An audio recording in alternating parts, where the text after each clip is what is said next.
Hi there, welcome to episode number 13 of Spontaneous Conversations. This is Ravi Gundlapalli, founder CEO of MentorCloud. This is Rajesh Setty, friend of Ravi and a serial entrepreneur in the Bay Area. Fantastic, Rajesh. We actually picked a topic which may actually represent a state in our own journey with Spontaneous Conversations. And the topic we picked was inflection points. Yes. It can be very mathematical or it can be very transformational.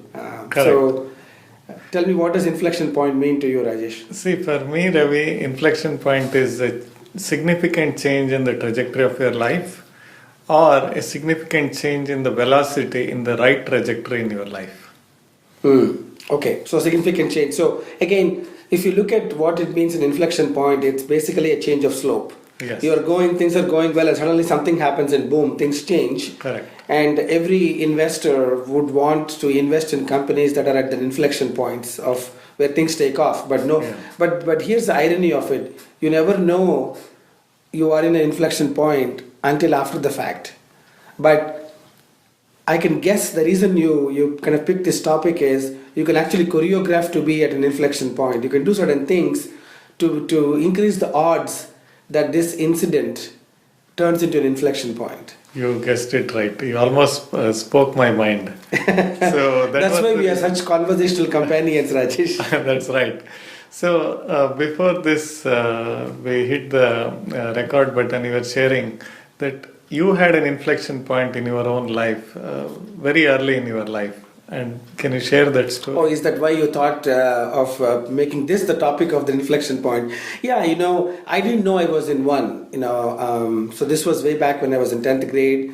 I came number 7 in India, which was a big accomplishment. The parents were happy. We were all celebrating.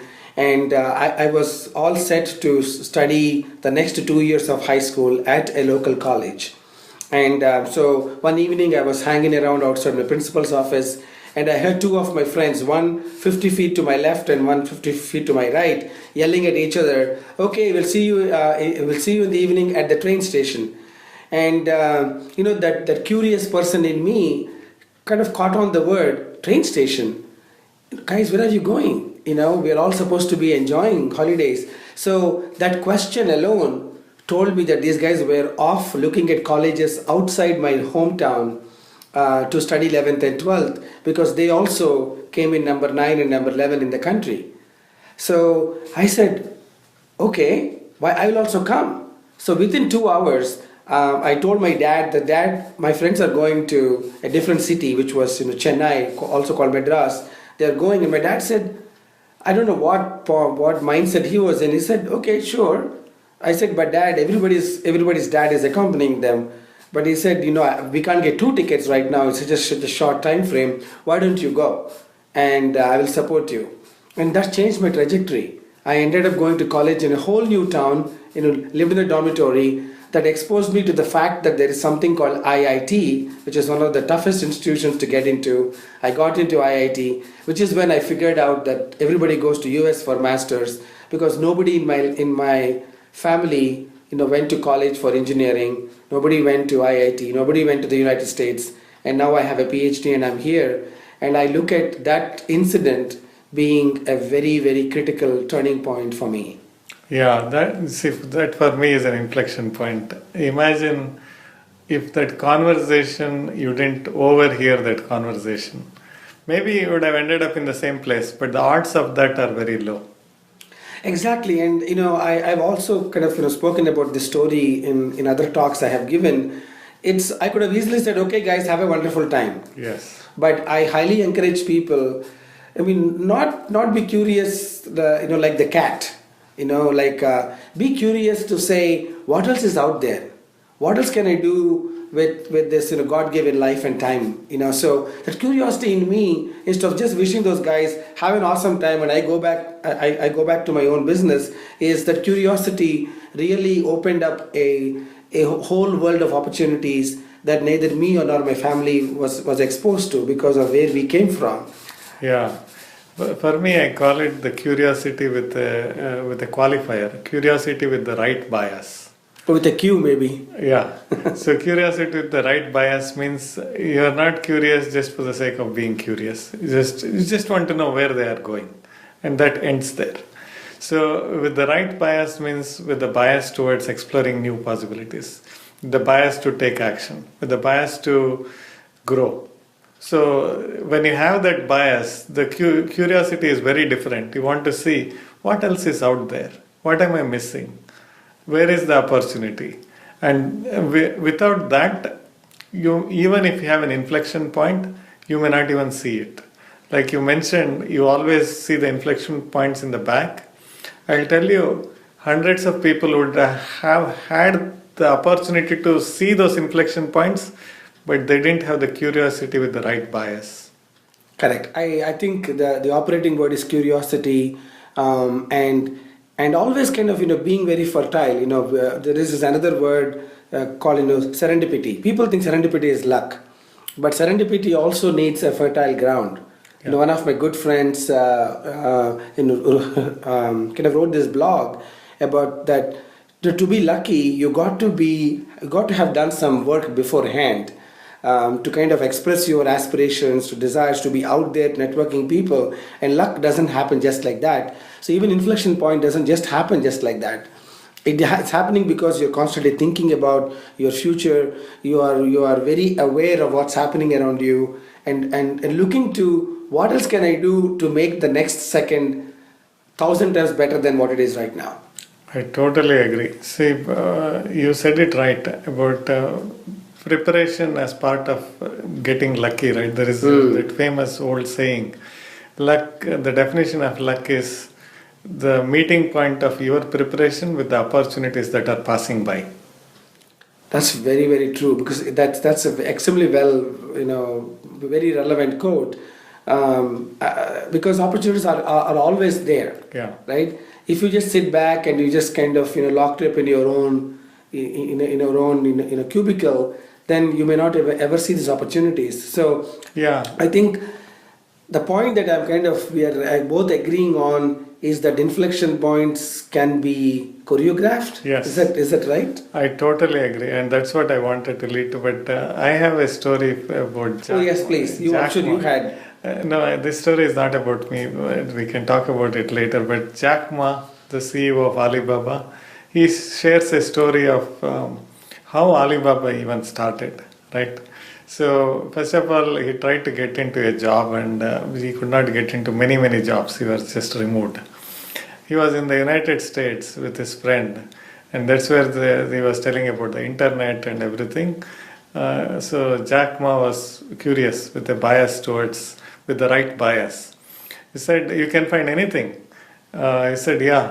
So, the first thing they searched was beer.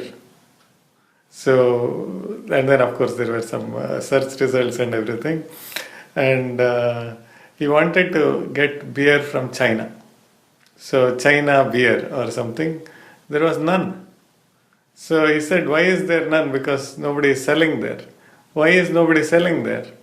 And then there are so many people who manufacture beer. And of course, there's a long story. But that alone, he is not a programmer. He does not know how to code. He is a teacher. But now with the right bias towards action, exploring possibilities and exploring how to grow and everything, what started off as a thought, why is Chinese beer not available in the United States? Why was that the question he asked? Yes. That led to Alibaba? Yeah. Oh my God! If I go back to your story and kind of, it's the questions he asked himself. Correct. And the questions he asked other people, right? Correct. So these are very probing questions. Yes. Not for the sake of knowing, but for the sake of kind of figuring out. Yeah. And where is this diamond that is hidden? Correct. And if you don't ask the right questions, they don't lead you, and the world doesn't lead you to the right answers. Correct. It definitely starts with asking the right question, and it should not stop there. He said, why is Chinese beer not available in the United States? Very interesting. That's good. At some point in time, we have to think about it. But then he takes action. He says, I don't know how to build a website and everything, but somebody else knows there. I can choreograph this, and whatever it takes, I'll bring the right people. And today, Alibaba is everybody knows who is Alibaba. Exactly, and you also, the episodes we talked about fierce conversations, and your famous, line that one conversation can change your trajectory. That's that life-changing inflection point conversation that Jack Ma had Yeah. with somebody Yes. about something that was interesting, and I think I almost feel like that spark was kind of ignited at that point for him. Correct. It was there. Yeah. The spark was there. It was looking waiting for the moment to just get ignited, and that was just that conversation. Yeah, and these people, I've heard this from many entrepreneurs. It's almost like if they find a hole, we talked about it in the previous episode or something, it becomes a hole in their life. They have to do it. They have to So do something. it becomes incomplete. Otherwise, why not? I will do whatever it takes to make that complete. And moving on, Ravi, we touched upon it, how to choreograph an inflection point. Now, we know that it happened in the past. That means, without our knowledge, it happened in the past, but we are all smart. Why not make it happen in the future with our smartness? Is the question. I think that's an excellent point.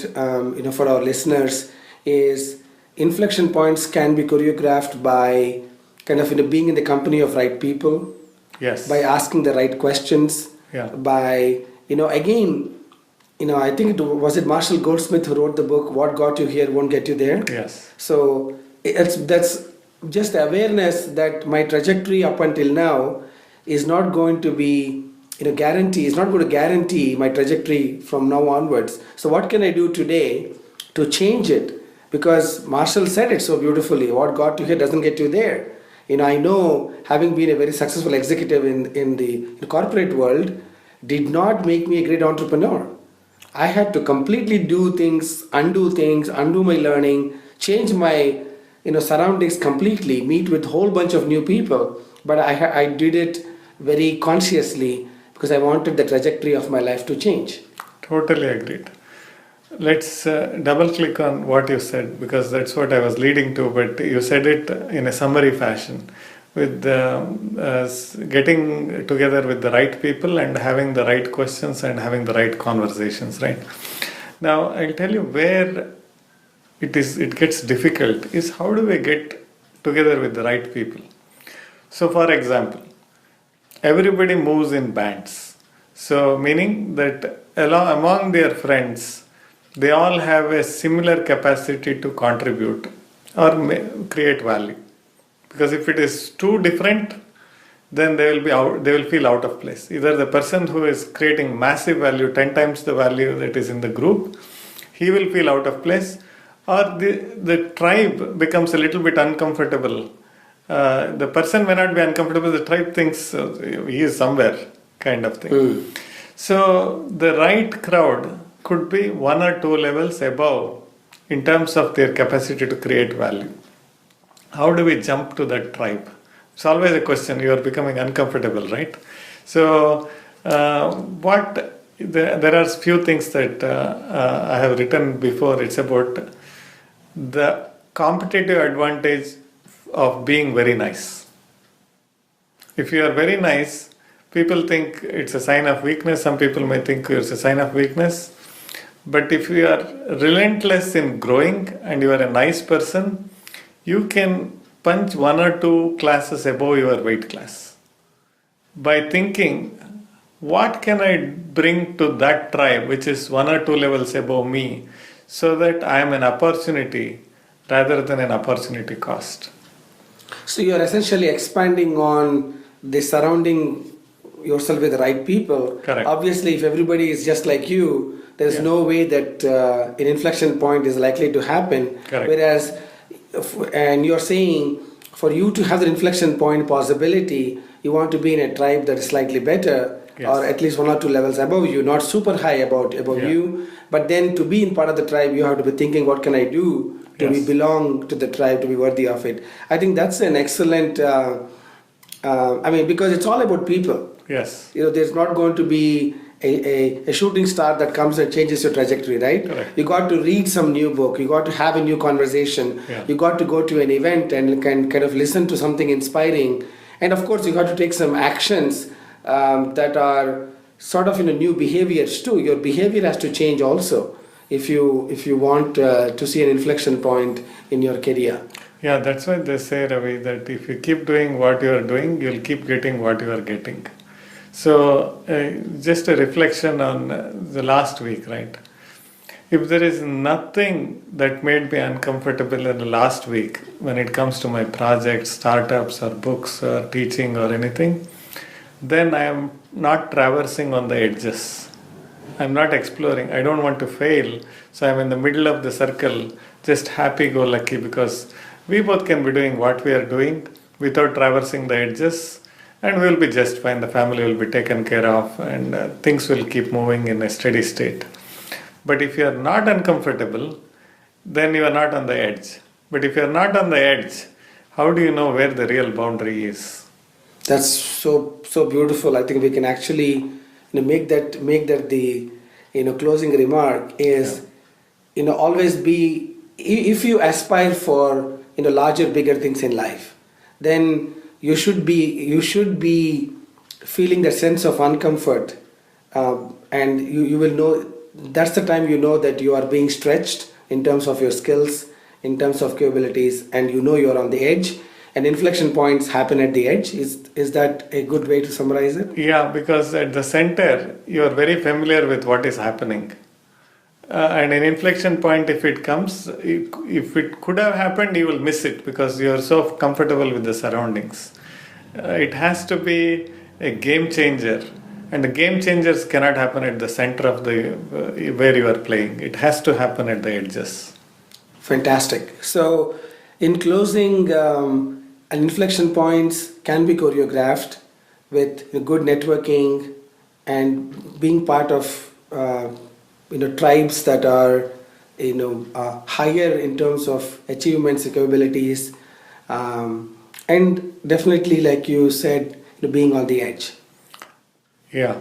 So my closing comment is that once you realize that inflection points can be choreographed, already you have at a different level of awareness that you don't have to wait for some stroke of luck or God-given serendipity or something. You say, I may not be able to choreograph 100% of it, but like you used the word, if I have a fertile mind and open to new possibilities, at least I know I can increase the odds of getting to an inflection point.